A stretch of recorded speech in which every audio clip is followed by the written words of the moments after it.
Yo, this is a motherfucker who needs no introduction. You are watching Breaking Records Radio. So you are now tuned into Breaking Records Radio. My name is Alex, and I have here with me M.O.P's most underrated, TEFLON, from his debut My Will in 1997 to announcing new material with the likes of DJ Premier, DJ Eclipse, and I'm sure many more here in 2020. Please welcome to the show, TEFLON. What's good, my man? What's good, my dude? Salute to the town, man. And thanks for the support. I'm excited right now, man, because it's been a little minute, since I touched down with some stuff. So, getting back into the arena, man, and still having that fire and feeling that vibe, is a beautiful thing. Right now we just dropped the joint, No Fake Love, available on all platforms. It's produced by Jazzy Moto. She's a producer extraordinaire. Let me start with that. Me and her have been working together on numerous joints. I can't even say album because it's just been like we just been working, so it's just been like a plethora of stuff. Yo, she's amazing. The production is amazing. The lyrics are amazing. And also I still got joints with Prane. We done worked on some joints we've been had a while back. That was never released, but I know some people might feel like, damn, well, if you had a couple of things that was kind of old, whatever have you, that you ain't want to, that was released. It wasn't that it wasn't released because it wasn't dope. And the thing that I love about the type of vibe that I have with the people that I've been honored to work with is that we all kind of have this timelessness about our music. You know what I mean? Like you could play some shit from 10 years ago and it make you feel the way it made you feel 10 years ago. It still sound good the way it sounded good 10 years ago. You know what I mean? A lot of people, might not be able maybe, to accomplish that type of thing. So, for me to be able to have that sort of energy that I've been able to come into contact with that inspired me like that, for me to take it up to another level, you know what I'm saying? That's the beauty of it. Yes, absolutely. M.O.P started out before, music, and it was, a band of young men and women and kinfolk that just bonded a tight knit, and, we was accustomed to the street. It was pretty rough where we came from. So, we happened to be the little crew that banded together, and out of that, because it was a lot of us at one point in time, just as, our little team, and that was our home team. But, a couple of us was into music, and, it was Billy, it was Fame, and also myself. Now, I remember back before, we got out into the public eye and everything, Fame used to DJ and Bill used to rap. You know what I'm saying? But Fame always knew how to rap, but he wouldn't tell motherfuckers like, yeah, I was that. He pulled that out as a secret weapon. You know what I'm saying? And when you heard him, it was like, God damn, this motherfucker. You know what I mean? But we started out, before the music thing, came into play. But, just so happened that was one of the common threads that we had, that we all was able to kind of feed off each other on and, kind of fuel each other. I hear Slap say something that'd be so crazy.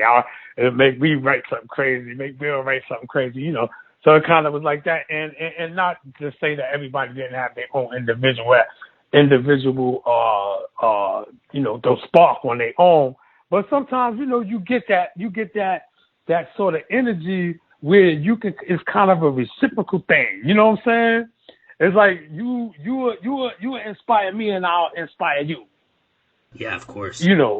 Musically. And when you get that sort of, connection, that's a rare connection to get in the first place. It's even rarer to get from somebody that y'all grew up together with. You know what I mean? It's like, it's almost a little crazy when you think about it from that context. Like how many people that can say that, and for the amount of time that we've we've known each other and grown, it's always kind of had that same thing. You know what I mean? Like it never was nothing different. Yeah, it's amazing. Like the earliest kind of musical beginnings that I'm aware of from the crew would have been the Hills That's Real compilation, and I know that Fame was a part of that pretty heavily. And whenever the first music video was shot there, it had the Hills That's Real kind of logo at the beginning of the music video, and that would have been M.O.P stuff. But you're saying that there was an M.O.P before music ever really became involved, and you said that it was a larger crew as well, with more than just Fame and Dan's, but more than just Fame, Dan's, and yourself as well. Who all was a part of that original kind of M.O.P roster, and how did that end up originating before the music? Well, that originated from the street. Again, we grew up in an area that definitely was crime ridden, and not only crime ridden, it was pretty high on the list of places that you probably ain't gonna make it out of, and a lot of people won't even come to at that time.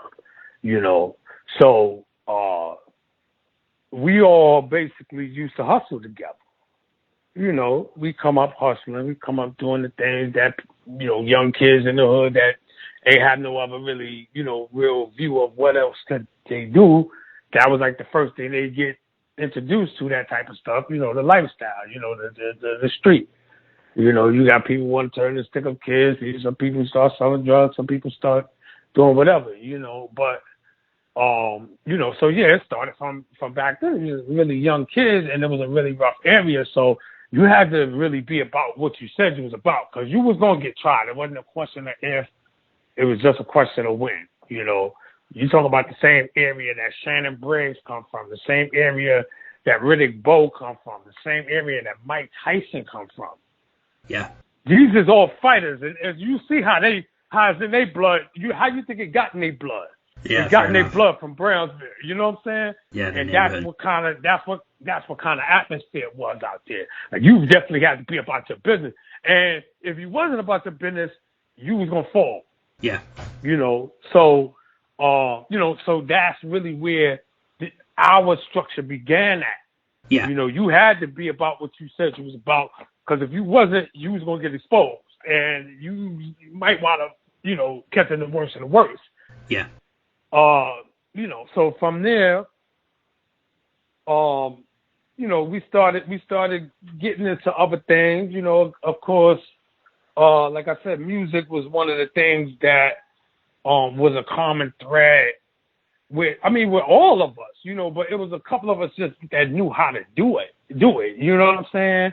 So it wound up being like, we was the ones that started to kind of pursue it a little bit more. You know what I'm saying? But of course, you have Flipper the Ripper. That's still my dude to this day. You know what I'm saying? You have Bo. We used to call him Bo Stumps. That's still my dude to this day. You know what I'm saying? You got my man Drees. You got Bees. You got P Long. These is all brothers that's still out here, and they doing their number. You know what I'm saying? And those are still our heart, and we still family, even if we don't see each other for long periods of time. Gotcha. You know what I mean? And Yeah. But then you got some brothers like God Bless. You got Boo Bang. You got Mal, Big Mal, which was Fame's older brother who passed away. You know what I'm saying? You got my man Bremer. You got just a plethora of people who didn't make it. My man Boogie, God bless. You know what I mean? Prince Leroy. A lot of people that didn't make it out of that time frame. Gotcha. So when the releases started coming out, Let It Be, The Hills That's Real, or even like the M.O.P solo material, like To the Death, where were you at that period of time?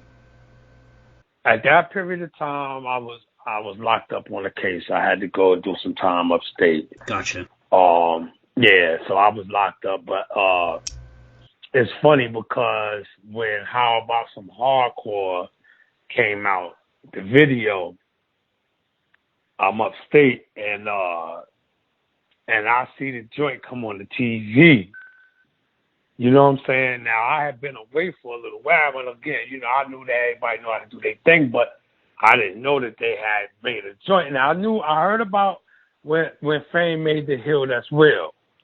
I did hear about that. You know what I mean? It was a compilation. I remember he was on a couple of joints. It was on 4th and Broadway. Yeah. So, you know, I was up on that. But this the funny thing is that when we was younger, like if you look at me, right, and you look at Bill, if you ever look at our size difference, I probably come up to Bill's shoulder, right? Or maybe not his chest, but probably his shoulder, right? He got me by a few inches. It's a notable difference in our sizes. Now, mind you, when we was younger, I was that size to him. You know what I'm saying? I was that size to him. Those growth spurts, yeah. You know, it's crazy because when they came out with How About Some Hardcore, I'm looking at them, I'm like, okay. I'm like, that's Fame in the video. We call him Slap. You know what I mean? Yeah. Everybody probably should know that by now that, you know, we also call him Slap the home team. But I'm like, all right, that's Slap. I'm like, yo, who was that with him, though? Because by now, he done inched up and his voice got that deepness and, you know, that little raspiness with it. Yeah. I'm like, yo, and you know, he always used to have his hat pulled down in the video, so you couldn't see his eyes. That's the one distinctive thing that, you know what I'm saying, that you were always, even from when he was little, he had some different eyes, you know what I'm saying? So you couldn't see his eyes. So I'm like, yo, who is that?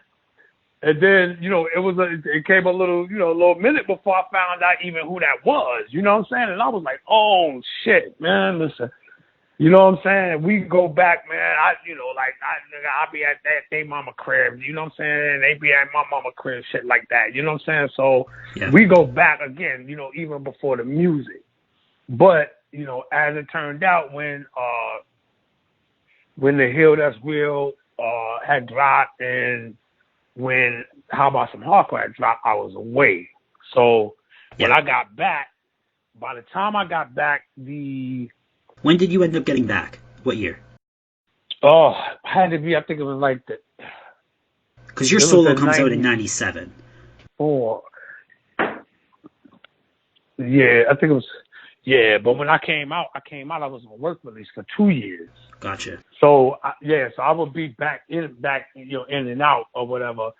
But during that time was when, you know, How About Some Hardcore was still banging, and they had just wrapped up the album.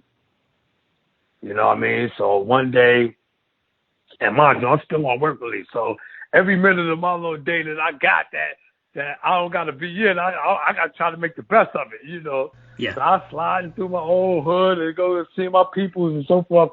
I run in the Slap, and it just so happened, since I've been home, you know, I ran up in the studio a couple of times and laid down a little stuff.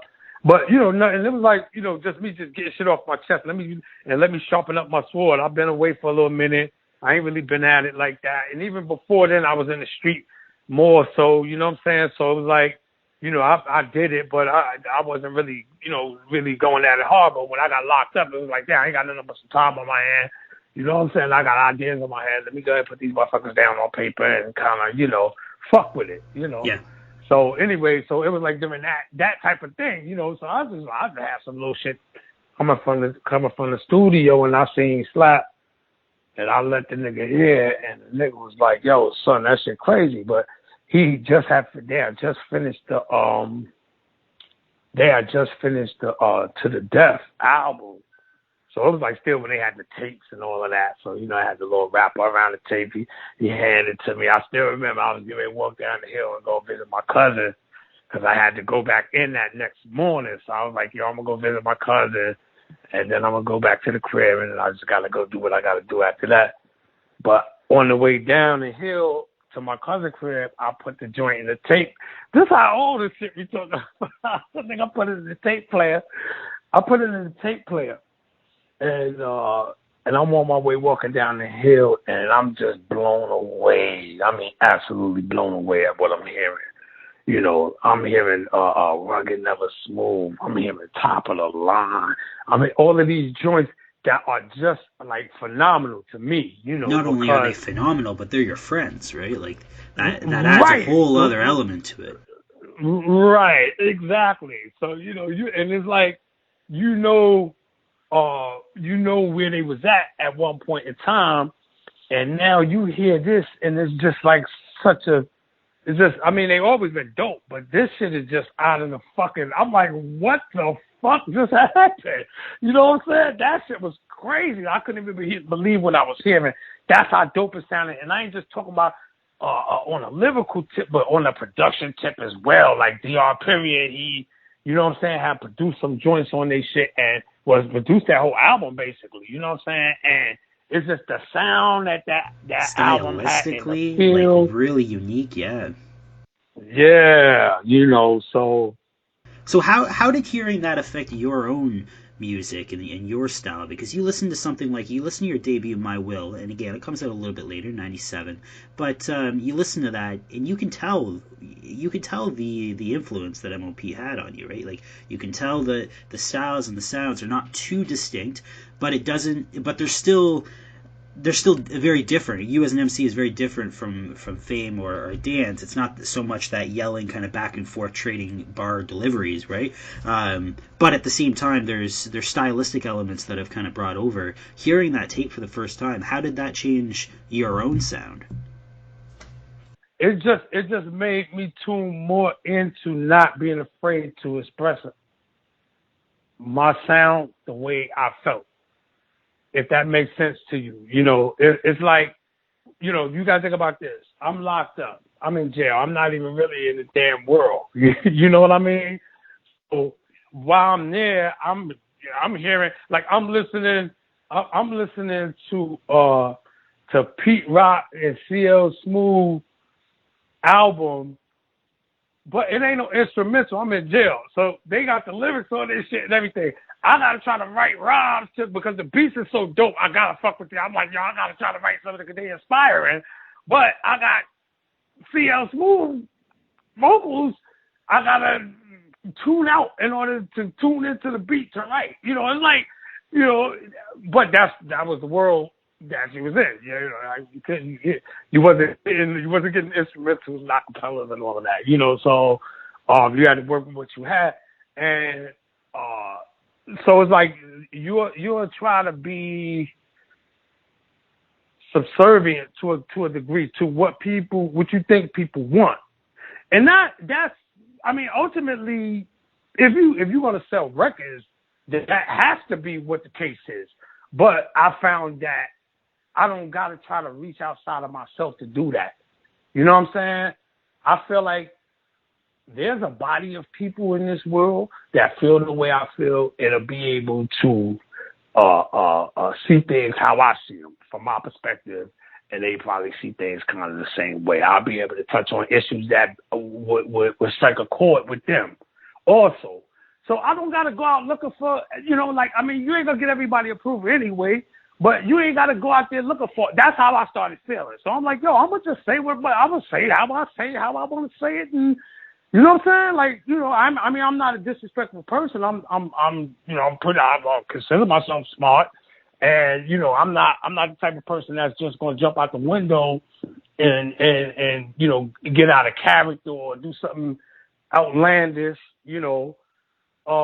So I'm like, well, you know, but I do know how to articulate myself at the same time. So why, you know, hide behind something that is there? Because you might feel like, oh, well, this ain't what they really want. You know, they really want that. At the end of the day, you do what you do. The people that are going to be able to, you know, to be able to identify with you, they're going to identify with you, you know. And that's how you stay in your comfort zone. You stay happy with the music, and you don't, you don't start to lose yourself in trying to meet up to other people's expectations versus you meeting up to your own, you know. And so it's like with what I've come up with in life, you know, and you know, dealing with where I grew up and who I grew up around and the influences that, you know, that influenced us. We all have come from that same cloth.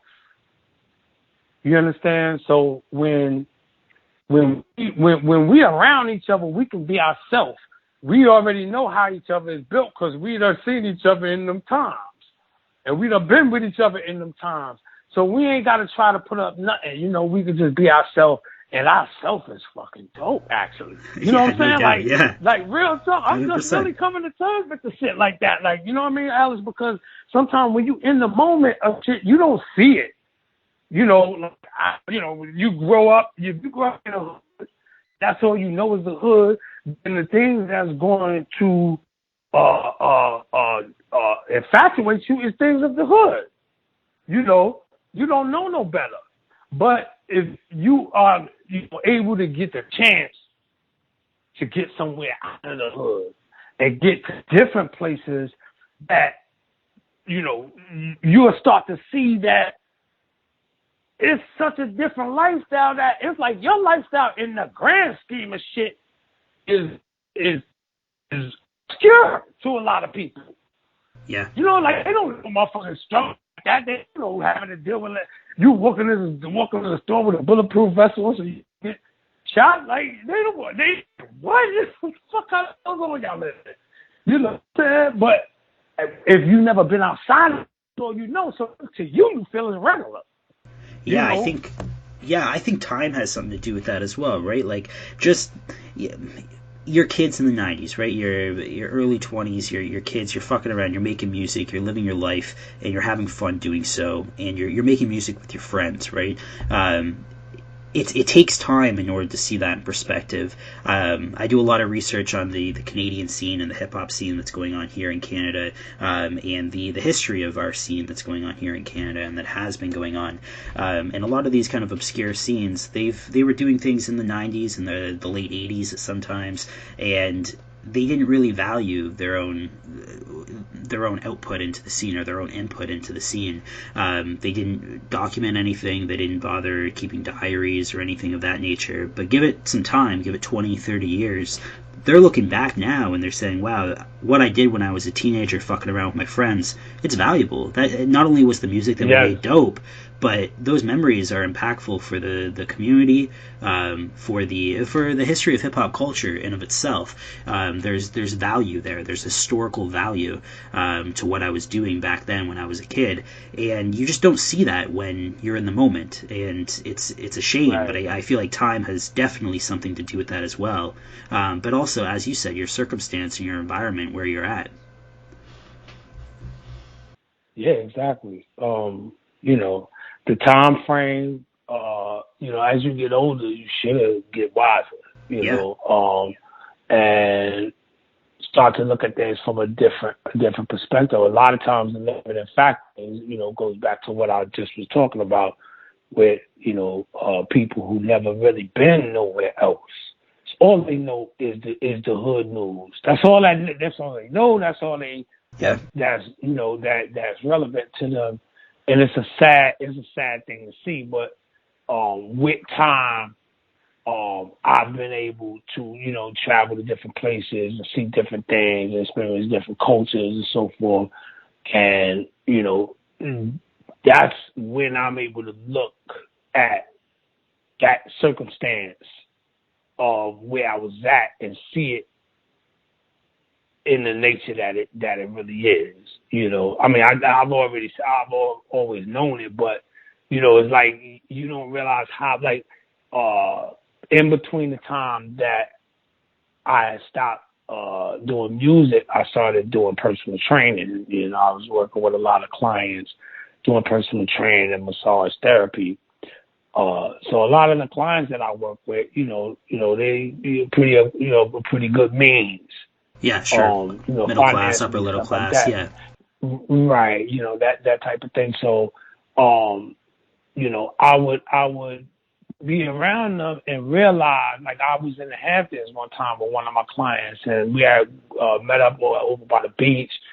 And so I'm there, and I got my shirt off, and I'm laying down, and, you know, she had a couple of her friends, husbands, wives, whatever, was together, you know, and one of the husbands, I noticed he kept looking at my arm. Now, I got shot in my arm some years ago, so I had the bullet hole was there, but he asked me, and I was like, oh, no, I got in a bike accident, you know, and he, but the way he was looking, I could tell he ain't really believe that. He kept looking at it, and it was making me uncomfortable.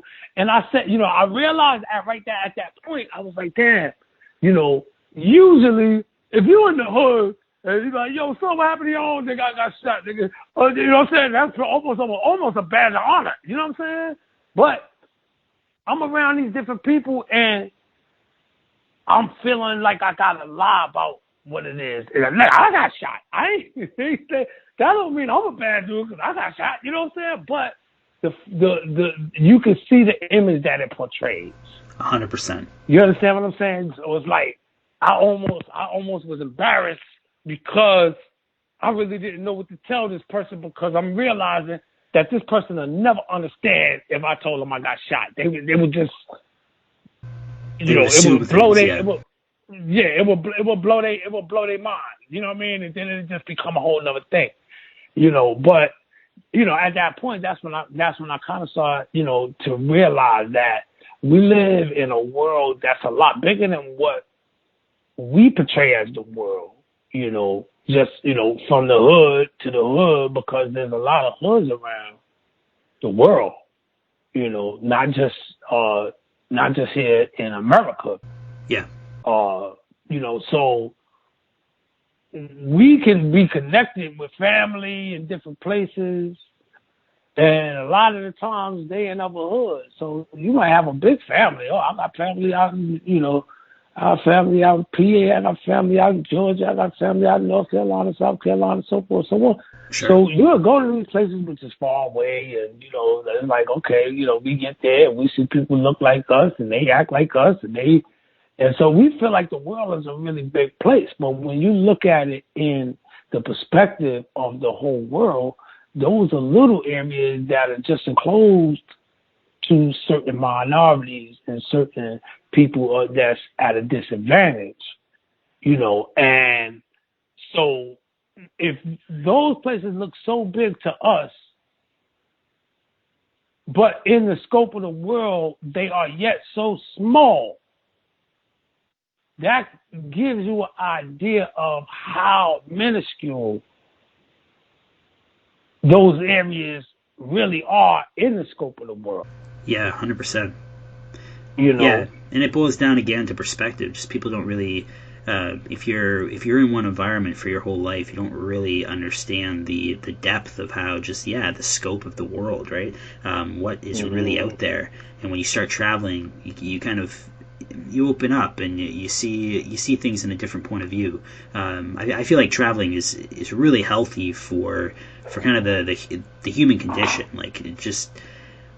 To be able to appreciate your life a little bit more, appreciate other cultures, dismantle things like racism, for example, or just like xenophobia, racism, any sort of prejudice that you may have against another group of people. Traveling really ends up doing a big number on those kind of thoughts. Yes, absolutely, I agree. It's an amazing idea, but not very many people have access to travel, which is a shame. Yes. 100%. I want to move forward a little bit here in terms of your hip hop career, because I know a lot of people are still interested in this. If we move forward just a couple years, in 1996, Firing Squad ends up getting released, but it gets released on Relativity Records. And when you end up finally dropping your solo album, it ends up coming out on Relativity as well. How did that deal end up coming to be with Relativity? Well, I had been working in the studio for a couple of years at that point. And me, Fame, and Bill had been doing some work. They were on, it was Select Records at the time. And so the musical coming in with the second album, Firing Squad. And they were looking for another label to push the album from. Gotcha. Yeah, because the first album, To the Death, is not released on Relativity, right? No, it was released on Select Records. Gotcha. Yeah, so they was looking for a label that had a little bit more muscle. So they wound up landing a deal with Relativity, and as Relativity was prospecting them for the deal, yes. And as they were prospecting M.O.P, they also came across me, and they was like, yo, what's up with doing Tef joint over here, So that's how that came about. Lays had fashioned that. Lays is been M.O.P's manager forever, So, naturally, if it was something coming out of that M.O.P camp, he was the one that they was going to speak to and deal with. So, he put that together, and we put the album out. The album didn't do great, but during that time, there was a lot going on with the industry during that time. And in particular, as I came to find out later, I had suspicions while I was there, but I was confirmed later. But, Relativity was one of those labels that, we saw the success of Bone Thugs at the time. And that was like the big ticket for Relativity during that time frame, So like, oh, they moving them, they can move us. Yeah. But I mean, and they had fans. They had a few, they had a few good things going on. My concern basically was that I didn't know if they were because they seemed to me like a throw it to the wall and let's see if it stick type of a label. So they'll sign, they'll go to the areas that's hot down south where ain't nobody else at, and whoever the hot dude is, they'll give them a deal and let's see what happens type of thing. But they not necessarily putting they muscle behind it. You know what I mean? Like they'll put the necessary what they want to put behind it, but they're not putting an extra.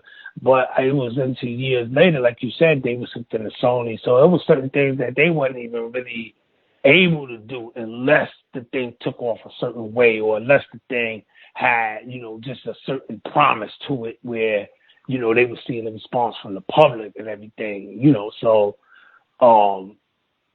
with that, it was like, again, throw it to the wall, let's see if it stick. Some things, some labels also back then, was really developing artists, like they'll take an artist and say, okay, well, we see where we can have this artist at on his second album. So we're gonna look for the big, album to be the third album. So the first album we might be just kind of introducing them and taking the temperature of the town to see, what his response level and rate is, so we know how to, adjust appropriately. So when you signed the deal with Relativity, was there more albums in that contract, or was it just for the one album? Nah, well, pretty much it was for the one album with like an option, So I decided to forego on that option. It wasn't, them saying, "Oh well," I decided to move out of that situation. Gotcha. During that time was when I actually had started working with Primo. Yeah. So, that was right around that time. And then me and Primo had decided to, embark on a project together. And me and him had started working. We secured a deal at Def Jam. But during that time, there was also some in-house stuff going on there that we didn't know about until we got there. Because, Primo was also starting his own kind of label and stuff as well, right? He had the Gangstar Foundation, right, which was coming to be. I think even, like, really early talks of something that would be, like, year-round was even kind of talked about in the very late 90s, early 2000s, right? Right, yes, absolutely. And year-round was the label that I was going to put the project out under at first, and that's My Will, that project, or the following? No, not My Will. My Will was the project that I put out on Relativity. Correct. That was My Will.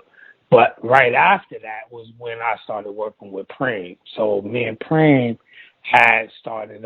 Matter of fact, I think I might have put out like a single or two. One was called "Fuck You, Pay Me," and there was another one, might have been "Coming at You," that I put out 2 years back. But again, we had secured a deal with Def Jam at the time, and was slated to do an album, and things pretty much was kind of going sour inside of the building before we even got there. But once we got there, we realized it was like, oh shit, you know what I'm saying? There's a lot of inner shit going on here that we wasn't really aware of, and it affected us being able to put that album out, at that time. Gotcha. Yeah. So after '97, your name is kind of in alignment with M.O.P, and I think most people within the streets, within the hip hop community, identify you as kind of either part of M.O.P or at the very least an M.O.P affiliate. M.O.P afterwards, after Relativity, they end up having their own kind of journey and successes throughout the game. And it often ended up feeling like you were kind of left out of that, right? So I want to kind of talk about the G Unit era, because were you ever in communication with 50 and the people at G Unit and their management team in terms of ever kind of orchestrating that deal? Or was that just fame and dance at that point? Well, no, I was in the deal actually at that time with Def Jam. Okay. So I was, so I mean, like the whole Def Jam thing, this is basically what happened with Def Jam. Gotcha. We signed a deal with Def Jam. I know it was in June, but I'm not sure if it was 2000 or 2001. I think it might have been 2001. But we signed the deal with them in June, right? Yeah. Now, in September, 2 months later, we found out they're being sued by TVT Records for $130 million. It was $130 million. It was $100 million for Def Jam and then $30 million for Lyor Cohen that they were suing them for some sort of rights or whatever that had to do with Ja Rule. Okay. So Ja Rule was part of a group called Cash Money Click before he was a solo artist. Cash Money Click, the group that he was a part of, and Irv Gotti actually used to manage, as I'm understanding it.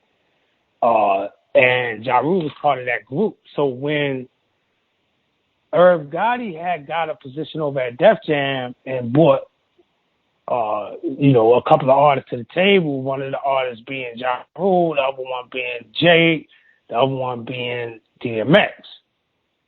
So when he brought Ja Rule over to Def Jam, I guess it was with the agreement that, he could do a solo thing, but, he signed contractually over here too. He had some obligations, so as long as it doesn't interfere with that, we fine. But Ja Rule took off. He took off, and once he took off, Def Jam just kept pushing him. And I guess that agreement that they had wasn't honored in their eyes, and in the eyes of TVT. So they sued them. Gotcha. But nobody on the outside knew about that shit at the time. So it wasn't until we got there and then we realized, oh shit, so this was going on, and then they lost the lawsuit. And when they lost the lawsuit, that's when Lyor Cohen left the label. And so it was just kind of in a disarray. Kevin Lowndes was expected to be the person that would take his place, but that didn't happen. L.A. Reid wound up coming in, and at that time, Kevin Lowndes left, and Kevin Reid replaced what I guess would have been Kevin Lowndes' position with Jay-Z.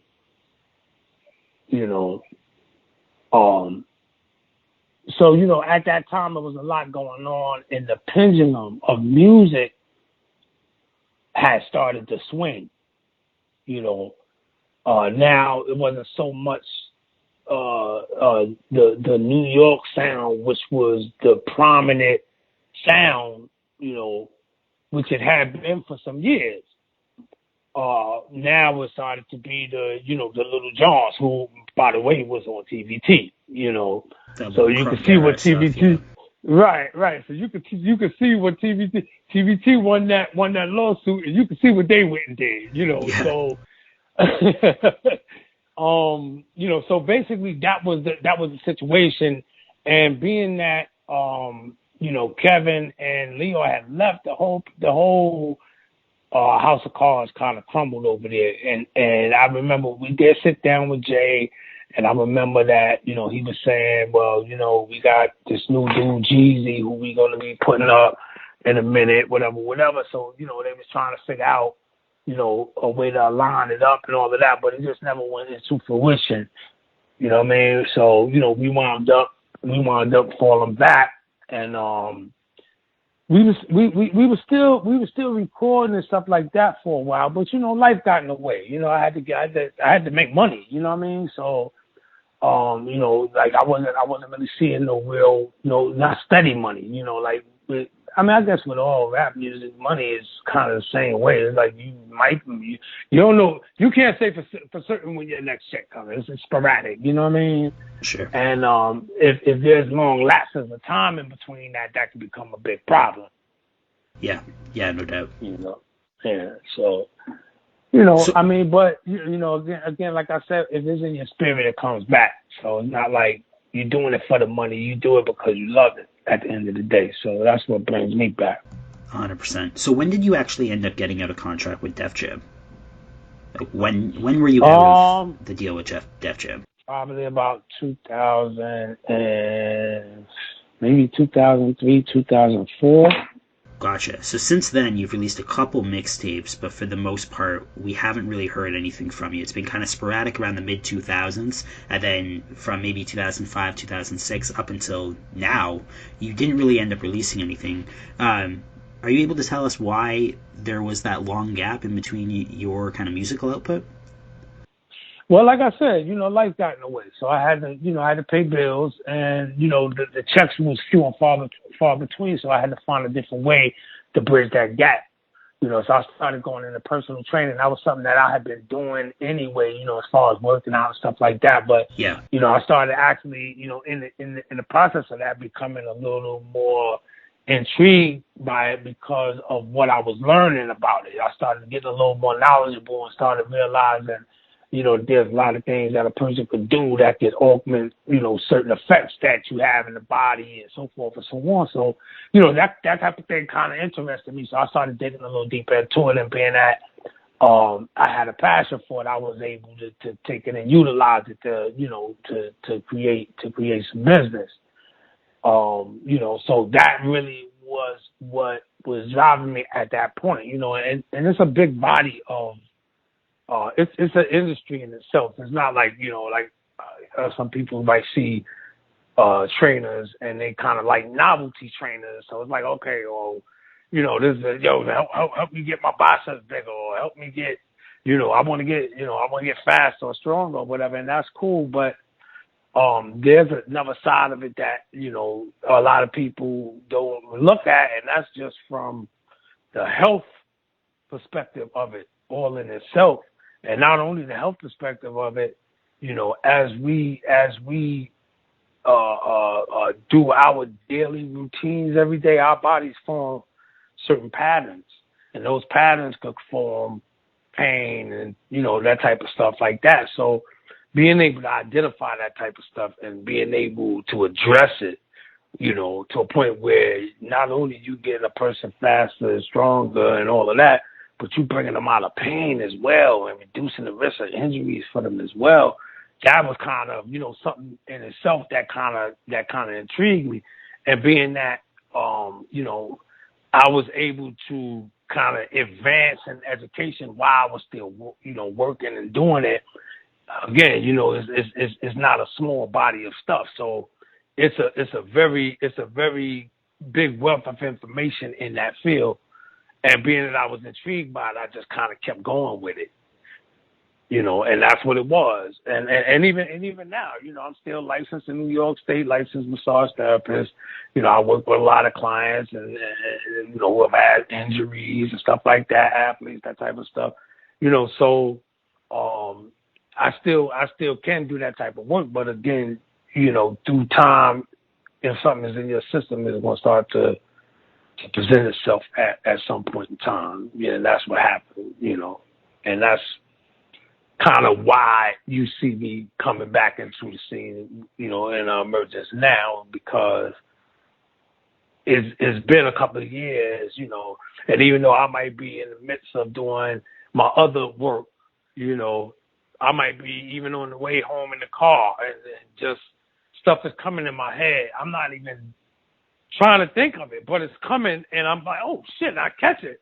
I'm like, oh shit, so then I might elaborate on it. I might, build a little bit more on it, but I started saying to myself, all right, well, I got to start documenting stuff, instead of just letting it fly in and then fly out the window. Yeah. And so that's basically where I'm at right now. Gotcha. Yeah, so where are you coming at with this material? Are you looking at it as in, I just kind of want to get back into things and write because it's therapeutic? Are you looking at, I want to make one more like really dope, solid body of work? I just want to do this because I like hanging out with friends and making music. Where do you see this kind of new, I don't know, again, this new output kind of existing for yourself? What's the goal here? Well, the goal right now is to bring a whole new movement and a whole new sound. Now, again, I've been working with the producer Jazzy Modo, and she is, again, like one of the most marvelous producers that I ever came across in my life. She has a musical background, so she was classically trained. Her father and her uncle were both big jazz musicians and composers, and they taught her how to play. They taught her how to play the piano. They taught her how to play the violin. And she played a few other instruments. So, from the classical standpoint, she knows how to read the music. She knows how to really get in key with the music. But even aside from that, she has a love for hip hop. So she took what she had learned from her uncle and her father, and she's passionate about music, and she's passionate about hip hop, and she started to apply her ideas to making hip hop music, and so now there's a sound that's emerging that's has the unique flair of what M.O.P's first album had with DR Period. But it doesn't sound like that. But it sounds like what we represent and how we come with it. So I'm really, really, really excited about what we're doing right now. We've been working on an album called The Crown. And so we got a plethora of music already. We already pretty much finished off one album. We got another album we just started on. I'm putting together a compilation album with her where I'm gonna have different artists featured on it. So we creating this different movement by the way of our sound. It's gonna be a very, very unique approach into the game, especially with me being away for a while. People, wondering, what's up with Tef, and we want to see what he's coming with. So, a lot of people are looking forward to seeing how it's coming. Right now, again, I just released the single "No Fake Love," which dropped today. The video is on YouTube. It was produced by Jazzy Modo. Got scratches by DJ Eclipse. It was mixed by Primo, so it's a banger, you know, and it's circulating right now, you know. So, you know, if you got your peoples out there listening, man, you know, go ahead and check that out, you know. Man, I'm It's super definitely stoked fire. for. I'm stoked for all the new material. I know that you're linked up here with Coal Mine Records as well, and that's been a label I've been heavily tuned into for the last handful of years. I think I first heard them. They ended up putting out that Elda Sensei and the Returners album in, 2010 or something like that.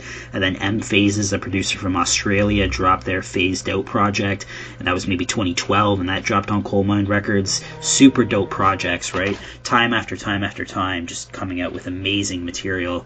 And I think since then, they've put out a crazy amount of material with like Sean Price, rest in peace, Helter Skelter, of course, Blue, like CL Smooth, Sky Zoo.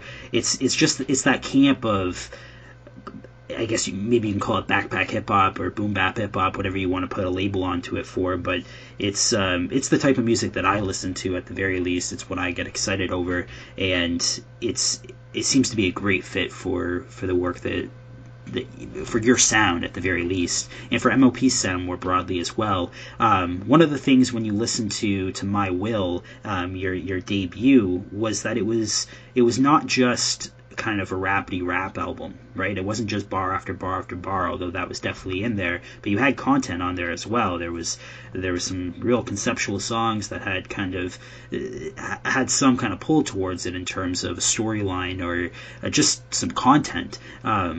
What lyrically, content-wise, what do we see this project kind of panning out for? Is it going to be kind of content-driven as well, or more just bars after bars after bars? Because I'll take either, but I think they turn out to be different projects.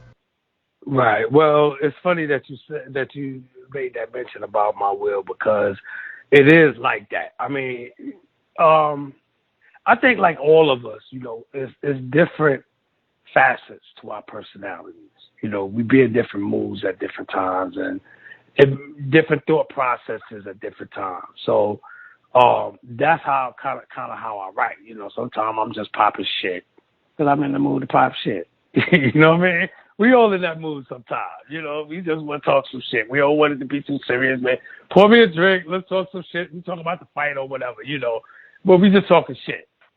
So, you know, some raps is that type of thing where you just kind of, you know, being on some bravado, you know, hollering about, you know, what your skill set is and level is and all of that.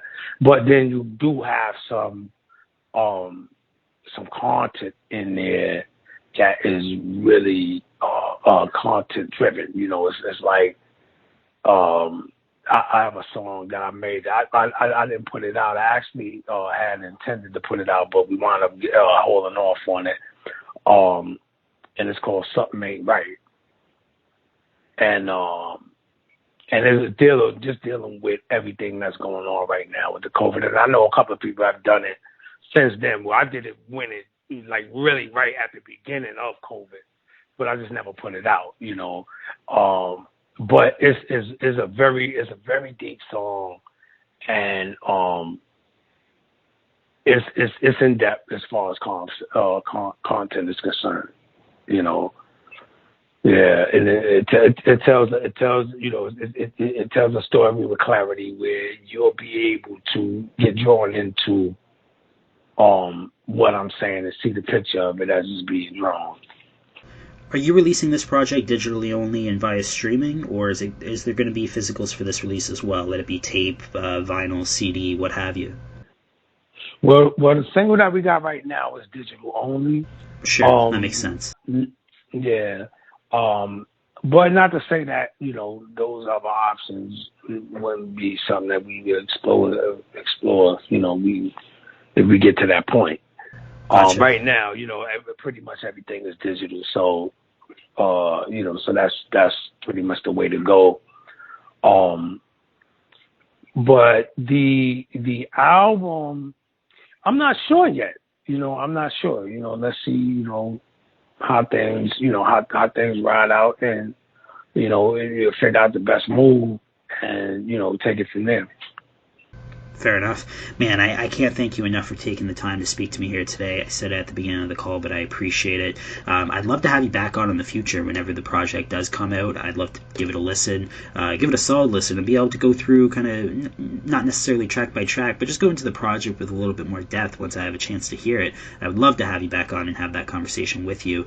And yeah, man, again, I can't thank you enough for taking the time out. I'm excited for the new material, and I hope other people end up giving it a chance and listening to it, because I'm sure it's going to be dope. Yeah, thank you very much, man. I appreciate that, Alex. Yo, listen, check my joint out. You know what I'm saying? Teflon _ M.O.P. Instagram, Teflon _ M.O.P. Facebook at Teflon M.O.P. Twitter. You know what I'm saying? New single, No Fake Love. Trust me, it's a banger.